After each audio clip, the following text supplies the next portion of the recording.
పది సంవత్సరాలుగా ఇండస్ట్రీలో వివిధ శాఖల్లో పనిచేస్తూ సిన్సియర్గా నిజాయితీగా కష్టపడుతున్న మాకు వెనకాల నుండి మాకు ప్రోత్సహిస్తున్న మా మిత్రులకి శ్రేయోభిలాషులందరికీ ధన్యవాదాలు తెలుపుతున్నాను.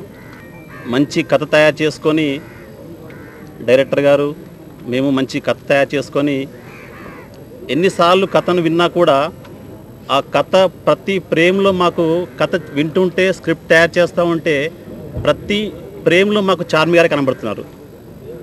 ఈ కథకి చార్మి గారే యాప్ట్ అనుకొని మేము చార్మి గారిని కలవడం జరిగింది. చార్మి గారు అనుకున్న తర్వాత టైటిల్ ఏది పెడితే బాగుంటుంది అనుకున్నప్పుడు మంత్ర మంచి హిట్ మూవీ కదా, మంత్ర 2 టైటిల్ పెడితే చాలా బాగుంటుంది అనుకున్నాము. మంత్ర 2 టైటిల్ గురించి మంత్ర ప్రొడ్యూసర్ రవిప్రకాష్ని కలిసాము. సహృదయంతో ఆనందంతో తన ఆశీర్వాదంతో మాకు ఆ టైటిల్ని ఇచ్చి ప్రోత్సహించినటువంటి రవిప్రకాష్ గారికి ఇదే స్టూడియోలో 7 years బ్యాక్ మంత్ర ఓపెనింగ్ అన్ని ఫ్లాష్ బ్యాక్స్ మైండ్లో గుర్తొస్తున్నాయి. అండ్ 7 years తర్వాత మంత్ర 2 ఐ నెవర్ థాట్, అప్పుడు మంత్ర చేసినప్పుడు ఐ నెవర్ థాట్ మంత్ర 2 కూడా నేను I will do ever in my life. But Mantra hit అయిన తర్వాత నేను ఎక్కడ వెళ్ళినా చాలామంది they use to ask me, మీరు మంత్రాలండి సినిమా ఎప్పుడు చేస్తారు, మంత్రాలండి సినిమా ఎప్పుడు చేస్తారు అని. సో మెనీ పీపుల్, పిల్లల నుంచి elderly people, youngsters, every one. So ఇంతకు ముందు కూడా చాలామంది నా దగ్గర వచ్చి అప్రోచ్ అయ్యారు మంత్ర 2 చేద్దామని. కానీ మంత్ర 2 టైటిల్ పెట్టొద్దు, వేరే టైటిల్ పెట్టి మీరు సినిమా తీయండి, నో ప్రాబ్లం అని చెప్పాను. ఎందుకంటే మంత్ర 2 అనేది it's a very big responsibility on me, it's a very big burden and pressure on me. So I never agreed to Mantra 2. నేను ఇంతకుముందు చాలా సినిమాలకు వర్క్ చేశాను అసిస్టెంట్ డైరెక్టర్గా, చాలామంది డైరెక్టర్ల దగ్గర పనిచేశాను. ఇది నా ఫస్ట్ మూవీ అండి, తేజ ఫిల్మ్స్ బ్యానర్ మీద మంత్ర 2.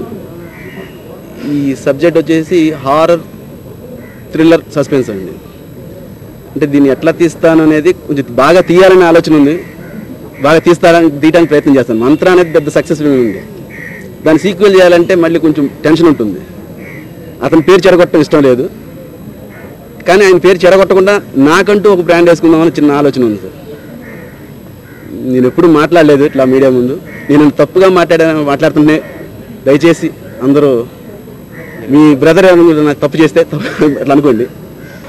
పేరు నా యొక్క ధన్యవాదాలు తెలియజేసుకుంటున్నాను. ఇది నా యొక్క తెలుగులో ఇది నా 5th ఫిల్మ్. ఇది నేను ఫస్ట్ లవ్ టుడే అన్న ఫిలిం తమిళ్లో సూపర్ గుడ్ ఫిలిమ్స్లో ఫస్ట్ చేశాను. ఆ ఫిలిం తెలుగులో సుస్వాగతం. దాని తర్వాత తమిళ్లో ఒక 5-6 ఫిలిమ్స్ చేశాను. దీని తర్వాత నేను ఇప్పుడు తెలుగులో ఒక అవకాశం కోసం చౌదరి గారి దగ్గర చెప్పినప్పుడు తెలుగులో ఇప్పుడు ఒక ఫిలిం చేయబోతున్నాం. ఆ ఫిలిం పేరు ప్రియమైన నీకు. ఈ ఫిలింలో నువ్వు మ్యూజిక్ చేయాలని నేను ఇష్టపడుతున్నాను.